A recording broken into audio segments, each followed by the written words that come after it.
So, tell me about your band. Tell me your name. Tell me other people's in the band's names, what they play, and what the name of the new. Let's start with that. Okay. Well, so the band is called Gold Motel. And the band was originally started in 2009 as kind of like a solo project for me. And I had been playing in another band called the Hush Sound full time. And so I decided to do this sort of like solo venture. I had been living in California writing music for a year, which is where the title Summer House came from, because basically I had like saved enough money to live for a year without working. So it just kind of felt like a year of summer.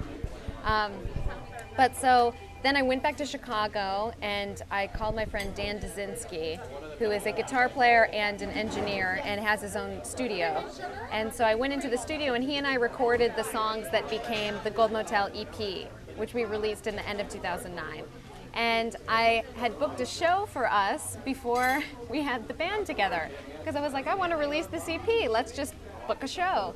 And at that point, we needed to find a band to play with us. So we called Matt Schuessler, who's our bass player, Adam Kaltenhauser, our drummer, and then Eric Hare, who plays guitar. And we kind of became a five-piece. And that was the band that toured together for the first year or so. And then it just started becoming more collaborative. You know, Eric brought a song to us, and then Dan would bring an idea, and then we all just kind of started working together. And it's been really fun. You know, all those guys are people who I really looked up to for a long time. Like, we had all played in different Chicago bands, and we'd shared stages. Some of us had toured together. I'd known them for a long time, and I really, specifically chose people who I looked up to, because, you know, you always want to have a good learning experience. So, this is considered your second album. This is our second album, yeah. And now, Gold Motel, it's named after, it's a self-entitled... It is a self-titled record, which we wanted it to be because this is the first time that there has been kind of a band. You know, Dan and Eric and I are really like the core members of the band. And we've had various rhythm section people playing with us on tours, just depending on when we can get people, basically. You know, I've discovered how hard it is to be able to like keep people on the road. You know, you have to put your lives on hold. So yeah, it's really me, Eric and Dan and I are like the Gold Motel core. That's cool. Yeah. And so you finished Summer House, you decided to start working on an album. How long have you worked on this album? And well, we recorded it over the course of about 2 months in Chicago. Actual studio days, it could have only been 16 or 17 actual studio days. Because the way we work is kind of like spend a few days writing and arranging, and then we'll record it. And then spend another day or two writing and arranging, and then record it. So you do most of the writing?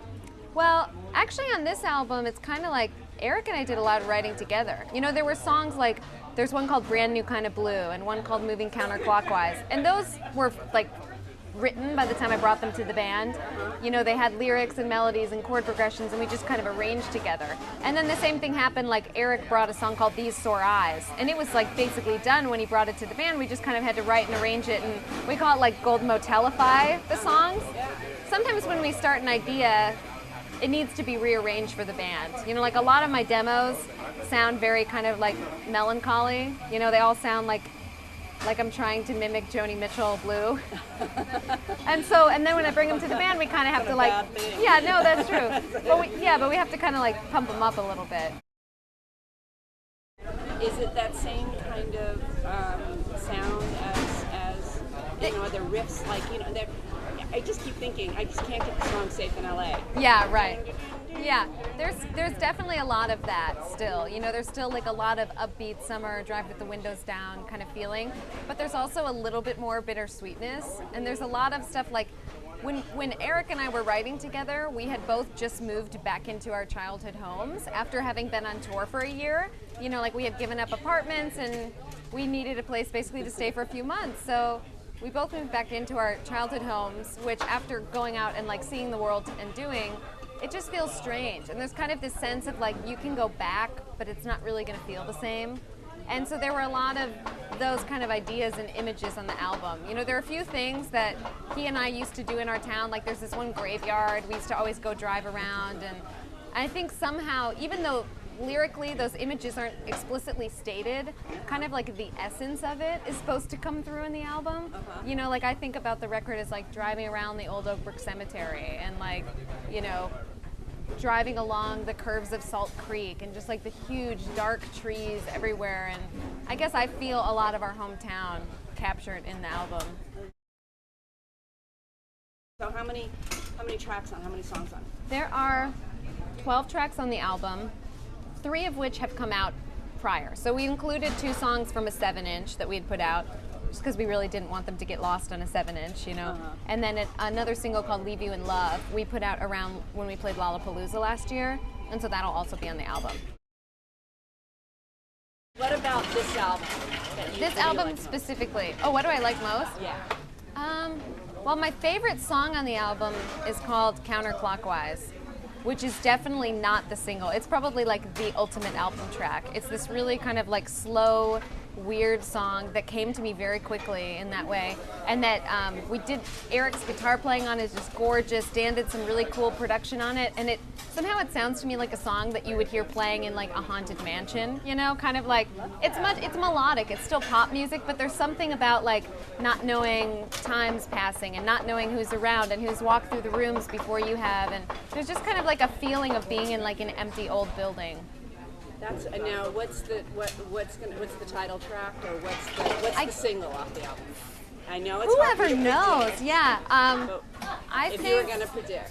Well, there's a song called Musicians that is going to be in this commercial, and that just was given away through that blog record label. Yeah.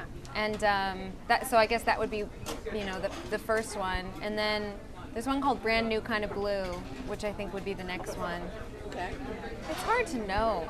I'm always so surprised when I turn on the radio, like, why, okay, you know, I understand why that song's a hit, but then I'll hear the next one and go, like, I don't get why this one's a hit. It's hard to ever know, like, what makes people all of a sudden say, yeah, I want that, I'm going to listen to I know. It's got to be, like, the right place, the right time, the right band, the right attitude, everything needs to be there. What instruments do you play instruments on this one? I do. Well, I play all the keys on the album, and then I also play guitar, but we have 2 guitar players in the band, so they've recorded all the guitar on the album. And, you know, they've all just been playing a long time. It's like, I like being able to hear everybody's personalities coming through in their playing. You know, it's like Eric doesn't sing, but he plays guitar like a singer. Like when he writes a riff, he writes it the same way that I write a vocal melody. It's like that is how he's singing. Yeah, well, that's cool. And so, talk about his riffs. Talk about the uniqueness of some of the stuff. Wow, I don't know. I guess, you know, Paul McCartney said once that you should never write a solo that you can't sing. And that was a rule that a producer had told me maybe 5 years ago. And everybody in the band is kind of a believer in that idea. You know, you should only write a riff that someone can sing along. You know, it's like it's easy to catch on to it. And some of these people who do these real like super wanky riffs, it might be fun to watch for a minute, but you don't walk away with it stuck in your head.